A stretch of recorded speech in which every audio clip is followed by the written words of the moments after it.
करें। Hello guys.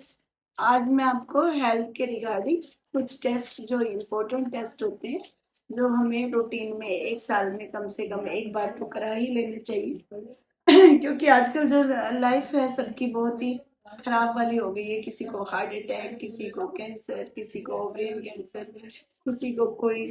तो इससे बचने के लिए, अलर्ट होने के लिए अगर हम पहले से ही साल में एक बार कम से कम हम अपने टेस्ट करा लें तो शायद इससे बचा जा सकता है और हमें अगर कोई प्रॉब्लम पता चल जाएगा तो उसका ट्रीटमेंट किया जा सकता है। तो सबसे पहले होता है कंप्लीट ब्लड काउंट, जिसमें हमें हीमोग्लोबिन पता चलता है, हमारे टोटल लिकोसाइट काउंट पता चलते हैं। डीएलसी में हमें न्यूट्रोफिल, बेसोफिल, लिम्फोसाइट्स, ये सारे जो वाइट सेल्स होते हैं हमारे अंदर वो पता चलते हैं। और प्लेटलेट्स काउंट सबसे इम्पोर्टेंट जो काउंट्स है वो पता चल जाता है, क्योंकि अगर प्लेटलेट्स डाउन हो रही है तो इसका मतलब कुछ तो प्रॉब्लम है, फिर आगे हमें उससे बढ़ना पड़ता है। सीबीसी हो गया फर्स्ट। फिर होता है एलएफटी। एलएफटी होता है लीवर के लिए, लीवर टेस्ट करने के लिए कि लीवर में एसजीओटीपीटी देखना होता है, सीरम बिलिरुबिन देखना होता है कि जॉइंटिस वगैरह तो नहीं है। अगर इसमें कोई भी 6-7 टेस्ट हैं ये अगर डिस्टर्ब होता है तो फिर उसका रीजन होता है, वो फिर डॉक्टर ढूंढता है कि क्या वजह हो सकती है। थर्ड होता है केएफटी, किडनी फंक्शन टेस्ट। जिनका बीपी हाई रहता है उनको किडनी की जांच प्रॉपर सही तरीके से कराते रहना चाहिए, जिसमें क्रेटिनिन जो किडनी को पता चलता है कि किडनी उसकी ठीक से काम कर रही है या नहीं कर रही है। प्लस यूरिक एसिड बहुत इंपॉर्टेंट होता है।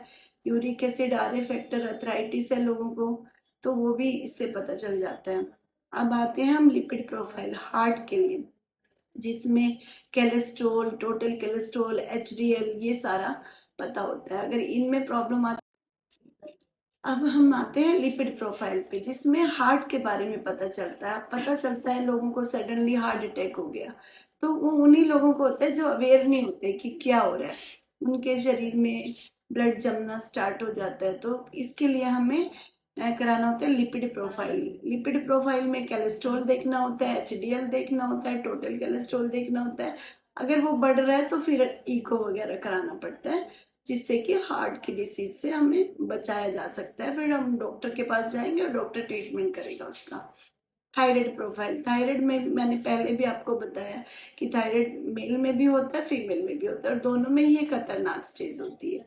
तो अवेयर होना चाहिए हमें कौन सा थायराइड हमारा बढ़ रहा है, और मोटापे वाला, पतला वाला, तो उसका भी ट्रीटमेंट होता है और उससे बच गए तो ठीक रहता है।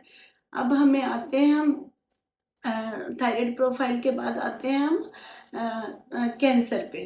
कैंसर के लिए CA-125, ओवरियन कैंसर के लिए ये टेस्ट होता है जो कि बहुत ही जरूरी होता है कराना। CA-15.3 होता है ब्रेस्ट कैंसर के लिए, जिससे छाती में अगर कोई कैंसर हो तो डिटेक्ट हो गया, तो फिर अगर हो गया उसमें रेंज बढ़ी हुई है तो हमें फिर कैंसर डॉक्टर से मिलना चाहिए, ऑन्कोलॉजिस्ट से।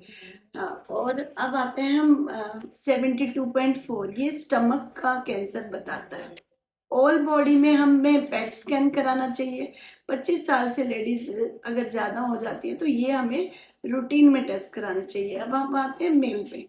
मेल में भी same CBC, LFT, KFT, lipid profile and thyroid profile plus CEA cancer की जांच होती है और उसमें होता है, मेन होता है 19.9।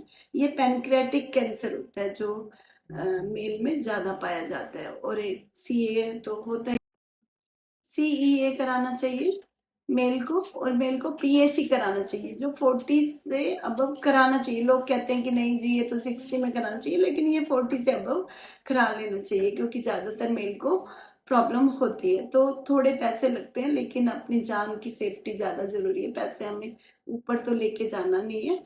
और फिर भी अगर हमें हमारे सारे टेस्ट होते हैं और कहीं बॉडी में कहीं गांठ बन रही है, पेट में कहीं गांठ बन रही है और ये सारे टेस्ट हमारे नेगेटिव आ रहे हैं तो हमें पेट स्कैन कराना चाहिए।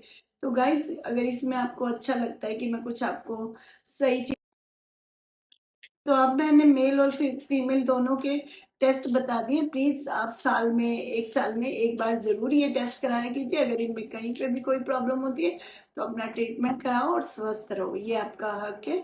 और इससे अगर मेरी जो मैं आपको बता रही हूँ अगर वो कुछ आपको फायदेमंद है अगर आपको लगता है कि इसमें मैं कुछ नॉलेजेबल आपको बता पा रही हूँ और इससे आपकी थोड़ी नॉलेज बढ़ रही है, तो प्लीज आप यूट्यूब पे मुझे सब्सक्राइब और